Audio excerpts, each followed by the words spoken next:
सामाजिक, राजकीय, व्यावसायिक जाणीवेतून फक्त बातमी किंवा खबर यांच्याही पलीकडे जाऊन जनमानसांना खंबीर उभे राहण्याचे सामर्थ्य देणारे आपल्या हक्काचं व्यासपीठ महाराष्ट्र 24 न्यूज, प्रतिबिंब समाजाचे. सामाजिक कार्यकर्ते, माझे बंधू आणि सुप्रेजी वसपटे ज्यांनी आपल्याला ही शाळा उपलब्ध करून दिलेली आहे ते गंगाखेडकर सर, ठाकूर सर ज्यांनी आपल्याला नुकतंच मार्गदर्शन केलं, ते आपल्या सर्वांचे धर्मगुरू आणि या शरणपूर भागामध्ये उपस्थित असलेले मोठ्या संख्येने माझे बंधू आणि भगिनी. एक लक्षात ठेवा, माझा लढा हा जनसामान्यांसाठी असतो. माझा लढा हा तुमच्यासारख्या व्यक्तींच्यासाठी असतो. मला माहिती आहे की मी अशा विषयाला हात घातला की ज्यामध्ये सोन्याची अंडी, शरणपूर गावठाण म्हणजे सोन्याची अंडी देणारी जागा, आणि ह्या जागेच्या विषयाला मी ह्यासाठी हात घातला की मला जागा कोणाच्याही बापाची नाही, जागा तुमच्या सर्वांची आहे. इंग्रज जेव्हा भारतामध्ये आले तेव्हा काही जागा घेऊन आले नव्हते. त्यांनी जाताना जागा ज्या दिल्या त्या सरकारच्या जागा ख्रिश्चन समाजाला शाळा, कॉलेज आणि त्यांच्यासाठी हॉस्पिटल काढण्यासाठी दिल्या. परंतु दुर्दैवाने गेल्या 78 वर्षामध्ये एकही शाळा, एकही कॉलेज, एकही हॉस्पिटल किंवा तुम्ही सर्वजण ज्या घरावरती राहताय ते घर देखील तुमच्या नावावर करून दिलेलं नाही. आणि म्हणून कोणीतरी एखाद्या जन्माला यायचं, सगळ्या यंत्रणा खिशामध्ये घालायच्या, विकत घ्यायच्या आणि सांगायचं की माझी एनओसी जर घेतली नाही तर तुम्हाला अमुक ह्या ठिकाणी बांधकाम करता येणार नाही. हा फक्त तुमच्या 2 वस्त्यांचा विषय नाहीये. हा विषय इथून पार मला असं वाटतं कुलकर्णी गार्डनच्या अलीकडे पर्यंत जात असेल. फ्रंट पेजची पूर्ण गल्लीमध्ये ज्या बिल्डिंग आहेत त्यांचाही विषय. मध्यंतरी काही लोक वारे आपल्या ऑफिसला आले होते. ते लोक जवळपास 35-40 वर्षांपासून त्या बिल्डिंग मध्ये राहतात. बिल्डरांकडनं विकत घेतलेली जागा, फ्लॅट, त्यांना आता बिल्डिंग जुनी झाली म्हणून त्यांना रिडेव्हलपमेंट करायचं होतं, त्याला परमिशन मिळत नव्हतं. ह्या शाळेचा पण तोच विषय. ते माझ्याकडे मध्यंतरी आले होते. शाळेकडे देखील पैशांची मागणी केली गेली. आम्ही तुम्हाला मागच्या बाजूला शाळा बांधून देतो, फ्रंटची जागा आम्हाला उपलब्ध करून द्या. बरोबर होती का मी? तुमच्या माहितीसाठी सांगते की आज गावठाण मधली ज्या ठिकाणी चर्च आहे ते सोडून सगळी, आणि तुम्ही राहता ती सोडून इंच जागा विकली गेलेली आहे. बरोबर? मग सरकारची जागा जर कोणी विकत घेऊन खात असेल ते बरोबर आहे का? तुमच्या माहितीसाठी सांगते, हे सरकार कुठल्या गरिबांचं घर पाडण्यासाठी बनलेलं नाही. तुमच्या मनाची चिंता एकदम दूर करा, शांततेत झोपा. तुम्हाला कोण काही पिटवत असेल, मला कुठलीही शक्ती विकत घेऊ शकत नाही.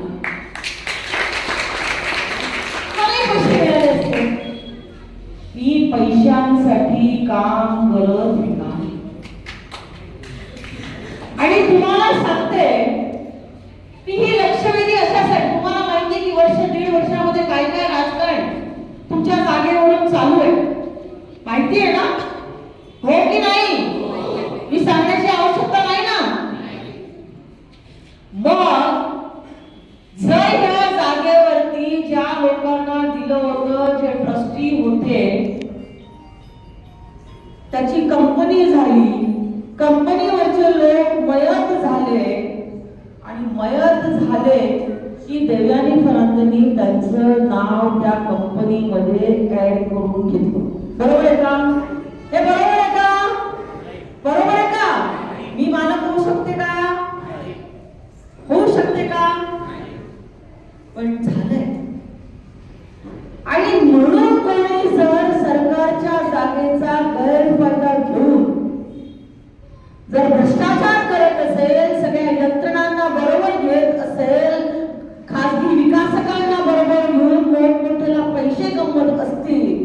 आणि हे सगळे पैसे तुमच्या उत्थानासाठी न वापरता त्यांची घरं भरण्यासाठी जर वापरत असेल तर ह्या गोष्टीला माझा पूर्णतः विरोध आहे.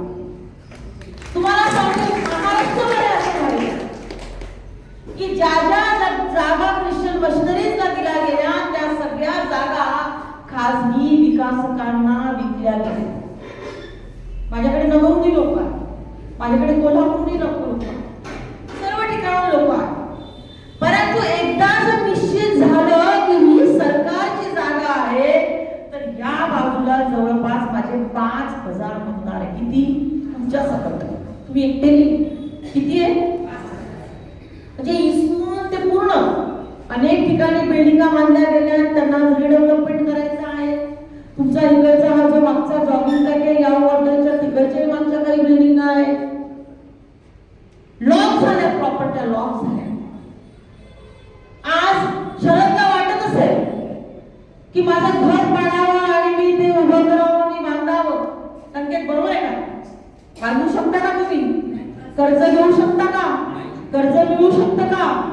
मिळू शकतं? तुम्हाला सांगते, ही लक्षवेधी ही अशासाठी मांडलेली आहे की सगळ्याच गोष्टी रेग्युलराइज होतात. काय करायचं? रेग्युलराइज करायचं असेल आणि रेग्युलराइज करायच्या असतील तर त्याला एक सिस्टीम असते, त्याला सिस्टीम असते. आणि त्यामुळे तुमच्या मनामधली भीती जर असेल, कोणी माझ्याबद्दल तुम्हाला काही वाटते ते येऊन सांगू शकताय, त्याच्यामध्ये राजकारण कृपा हा मतांचा विषय नाहीये. मी गेली 30 वर्ष या शहरांमध्ये निवडून येते, 30 वर्ष मी निवडून येते. पण मी कधीच तुम्हाला सांगते, आजपर्यंत गरिबांचं नुकसान करून तुम्ही इकडून तिकडं कुठपर्यंत पण जा, तुम्हाला जर असा कोणीतरी एक जण भेटला ना की अमुक्या टपरीवाल्याकडनं, अमुक्या गाडीवाल्याकडनं काही पैसे गोळा करतात किंवा ताईची गाडी होती, आत्ता राजीनामा देऊन टाका. काम करायचं कोणी विकत नाही. हीच तर माझी ओळख आहे, हीच माझी ओळख. आणि त्यामुळे एक पद्धत आपण अवलंबून ज्यांच्यामध्ये ज्यांनी बिल्डरांकडे विकत घेतली. आता काय शेवटी समजा फॉर एक्झाम्पल ह्यांनी जागा विकत घेतली, त्यांची काही चूक आहे का? कारण यांना माहितीच नाही, यांना खोटी कागदपत्र दाखव, त्यांना खोटी कागदपत्र दाखव. त्यांनी विकत घेतली, त्यांनी दुसऱ्याला विकली, त्यांनी तिथं बिल्डिंग बांधली, त्या बिल्डिंगमध्ये अनेक लोकांनी आपले पैसे गुंतवले. मग सरकार काही जागा जमा करू शकणार आहे का? करू शकते का? त्यामुळे तुम्हाला असे उलटे सुलटे सल्ले देणारे जे कोणी असतील ना, त्यांना म्हणा की आम्ही आणि फरांदेताई बघू. ज्या दिवशी तुम्हाला असं वाटलं की या जागेच्यामुळे मला झोप येत नाही, त्या दिवशी मला बोलतो, तुमच्या घरी चिंता करू. तुमची चिंता माझ्यावरती सोड. तुमचा प्रश्न मी हाताळलाय, म्हणून तुम्ही मला घरी यायला पाहिजे होतं, मला असं वाटतंय. बरोबर आहे ना? तुम्ही घरी यायला पाहिजे होतं की ताई तुम्ही आमच्या महत्वाच्या विषयाला हात घालता, केवढा अभ्यास केला होता. अहो तुमच्या खऱ्या जागेच्या फायली आहे ना, कलेक्टर ऑफिस मधून सुद्धा डायरेक्ट 1920 साली जेव्हा बॉम्बे स्टेट होतं, बॉम्बे प्रोव्हिन्शियल होतं, त्या कालावधीमध्ये ह्या जागांचे व्यवहार झालेले असावे. परंतु सरकारी नियमाप्रमाणे ज्या विषयासाठी जागा दिलेली असेल त्याच विषयासाठी ती जागा वापरणं गरजेचं होतं. परंतु ह्या सगळ्या 100 वर्षाच्या कालावधीमध्ये त्याच्यामध्ये अनेक लोकांनी हात धुवून घेतले, अनेक लोकांनी फसवणूक करण्याचं काम केलं. अनेक लोक तुम्हाला सांगत असतील की तुम्हाला उठवून देतील, तुम्हाला असं करतील, तुम्हाला तसं करतील. तुम्हाला मी असा न्याय म्हणून देईल की कोणाच्याही कडे तुम्हाला एनओसी देण्याची आवश्यकता पडणार नाही. कारण सांगा मला, चित्रेश हॉस्पिटल एखादी जागा घेतली, त्याच्याकडे पैसे तो खर्च करू शकतो, तो कोणाकडे तरी टॅक्स भरेल, म्हणजे XYZ त्याला पैसे देतात, ते माफ करा. तो पैसे देऊ शकेल. तो असं चाललंय, ज्याच्याकडे पैसे आहेत ते पैसे देत आहेत आणि ते एनओसी घेत आहेत आणि ते मोठे मोठे काही बिल्डिंगा बांधतायत आणि चालू. बरोबर आहे का? तुम्ही करू शकतात का? तुमचा वर्ष तुम्ही ज्या घरामध्ये जशा घरामध्ये राहताय गेल्या अनेक वर्षांपासून तशाच घरामध्ये राहताय. आम्ही तुम्हाला अशा पद्धतीने काम करून देऊ की 7-12 वर्षा इतर अधिकारावरती तुमचं नाव लागेल. 7-12च्या उतारावरती इतर अधिकारामध्ये जेव्हा नाव लागतं तेव्हा ती जागा ही आपली. आपल्याला कर्ज घेता येतो. तुम्हाला वाटलं हे घर बांधताय, मला पाडायचंय, माझी मुलं मोठी झाली, मला नवीन बांधायचंय, तुम्ही बँकेकडे जाऊ शकता. तुम्हाला बँक जेव्हा सातबाऱ्यावर तुमचं नाव आहे तेव्हा तुम्हाला बँक लोन देईल, तुम्हाला कर्ज देईल, तुम्ही तुमचं घर बांधू. पण एक लक्षात ठेवा, हा लढा मी तुमच्यासाठी उचललेला आहे. हा लढा मी कोणाचाही चहा न पिता या भागातल्या गावठाणमधल्या सगळ्या लोकांसाठी उचललेला आहे. आणि हा लढा माझ्या एकटीचा नसला. हा लढा आपल्या सर्वांचा. हा लढा सर्व नगरसेवकांना पण बरोबर घेऊन, पण हा लढा आपल्या सर्वांचा. मला याच्यात राजकारण, मी तुम्हाला सांगते, मी एकदा निवडून आले की माझ्या घरी आल्यानंतर मी काही मतांच्या राजकारणाकडे जाते, असं कधी कोणाला सांगत नाही. आणि त्यामुळे तुम्हाला सांगेन, चांगलं काम करत राहिलं की माणसं आपोआप आपल्या पाठीशी राहतात. हा माझा गेल्या अनेक वर्षांचा अनुभव आहे. आणि एवढीच विनंती करेन, माझ्याकडे सर्व आत्ताचे तुमचे नवीन बॉडीमध्ये ट्रस्टवरचे सगळे लोक आलेले होते. त्यांनी मला विनंती केली की ताई अशा पद्धतीची चर्चा आहे आणि लोकांना भीती वाटते, तुमची भीती घालवण्यासाठी मी आलेली आहे. कुठलीच काळजी करू नका. कोणी तुम्हाला खोटं सांगत असेल, तुमच्या त्या 4 लोकांना पैसे देऊन ते फोडू शकता, काय काय होऊ शकतं तुम्हाला सांग. कारण समोर पैसेच पैसे. सोन्याची अंडी जर 1 अंड विकलं, आताच मी 3 महिन्यांपूर्वी इथं वन विभागाच्या जागेवरती एक कंपाऊंड वॉल बांधलं होतं. MSCBने पण त्यांना मीटर दिलं होतं. मी त्या MSCBच्या पत्र पाठवलं का बाहेर? पाठवलं आपण? काय मीटर काढलं, पण पत्र पाठवलं का चौकशीचं? त्याला गुन्हा दाखल करायला लावला का? 2 दिवसापूर्वी. तुम्हाला सांगते, 3 महिन्यांपूर्वी मी ती कंपाऊंड वॉल काढायला, ती कंपाऊंड वॉल काढायला. दुसरा लोक तर किती असतं तर काय केलं असतं? हा, ह्यांनी विकली का जागा? ह्यांना विकली का? मग ह्यांना बोलवलं असतं तर माझं काय केलं असतं की ही करते का? ही खरं मी बेधडक पद्धतीने तहसीलदाराला शिव्या घातल्या. त्याला म्हटलं आजच्या आज ते कंपाऊंड निघायला पाहिजे. पोलीस स्टेशनला फोन केला, MSCBला फोन केला. म्हटलं तुम्ही गुन्हा दाखल कसा केला? अशा सगळ्या चौकशा होणार. तुम्ही घाबरायचं कारण नाही. ह्या सगळ्या फायलीची चौकशी होणार आहे. तुम्ही लाभार्थ्यांमधले नाहीये, तुम्ही रहिवाशांमधले आहे. जे लाभार्थी आहेत ना, त्यांची चौकशी होणार, त्यांची चौकशी होणार. आणि फार वेळ न घेता, उशीर झालाय, तुम्हाला स्वयंपाक करायचा असेल, फक्त तुमच्या मनातल्या शंका काढण्यासाठी आले की ह्याचा मूळ मालक कोण आहे? ही जागा ब्रिटिशांनी जर मिशनरीजला दिली तर ह्याचा मूळ मालक कोण? नाही 2 मिनिटं ताई, आज काय नुसते ख्रिस्ती बांधव राहतात का? नाही. मागच्या बाजूला बसलेल्या बिल्डिंगांमध्ये पण लोक राहतात, पुढच्या गल्ल्यांमध्ये बिल्डिंगमध्ये पण लोक राहतात. बरोबर आहे ना? त्यांनी सुद्धा फ्लॅट विकत घेतलेले. मग ह्या गावठाणामध्ये जे 4-5 हजार जे काही लोक राहत असतील, ही जागा पण त्यांना एनओसी घेण्यासाठी सरकारने काहीतरी योजना आणावी आणि ह्या विषयावरती पडदा पाडावा, पुढच्या कालावधीमध्ये आम्हाला कोणी येऊन ब्लॅकमेल करू नये, आमच्याकडनं कोणी पैसे मागू नये की तुम्ही मला एवढे पैसे द्या, आम्हाला हे करा, आम्हाला मुजरा घाला, आम्हाला नमस्कार घाला, आम्हाला लपवून ला, आम्हाला घाबरून ला. मी सुद्धा राजकारणात काम करते. तुम्हाला भीती वाटेल असं कधी काम केलं का?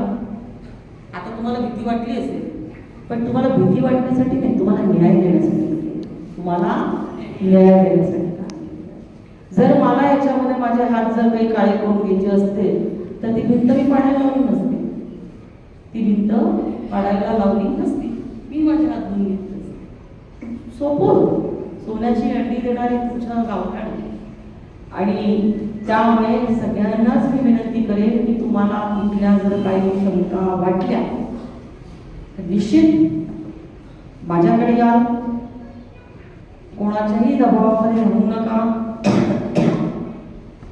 कोणी तुम्हाला खोटी काही गोष्टी सांगितल्या, अफवांवरती विश्वास ठेवू नका.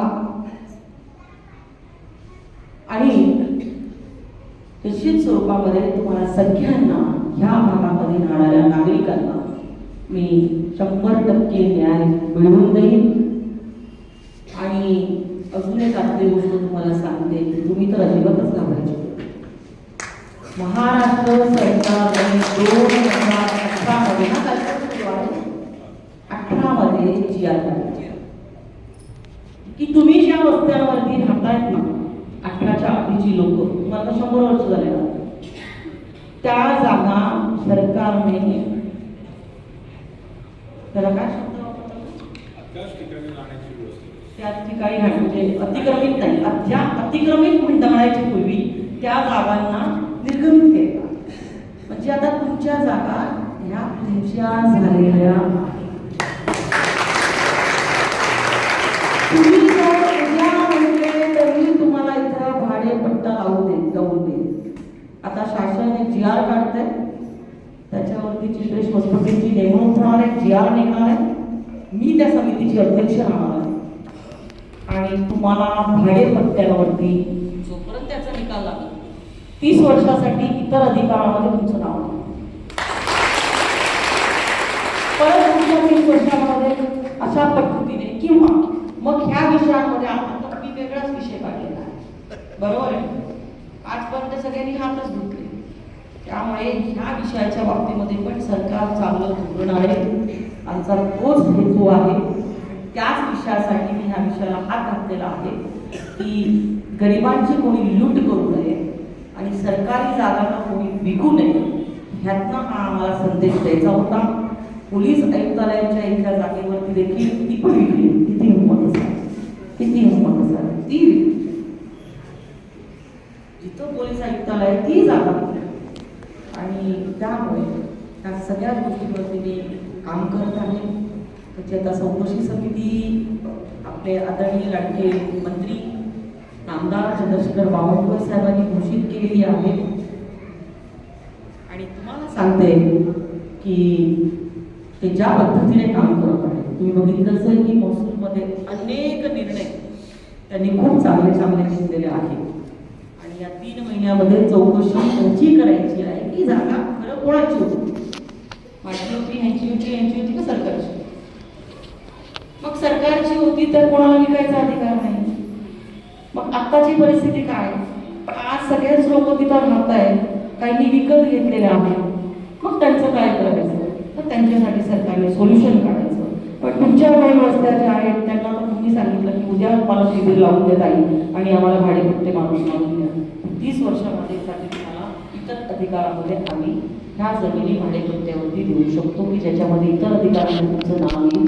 इतर अधिकारामध्ये नाव आलं उद्या तुम्ही बँकेमध्ये ऍप्लिकेशन करू शकता. मला माहिती आहे सगळेजण चांगलं करू आहे, ऍप्लिकेशन करू शकता तुम्ही. तुमचं घर तुम्हाला नवीन करायचं असेल, रिनोव्हेट करायचं असेल, बांधायचं असेल, तुम्हाला त्याच्यावरती कर्ज मिळू शकतं.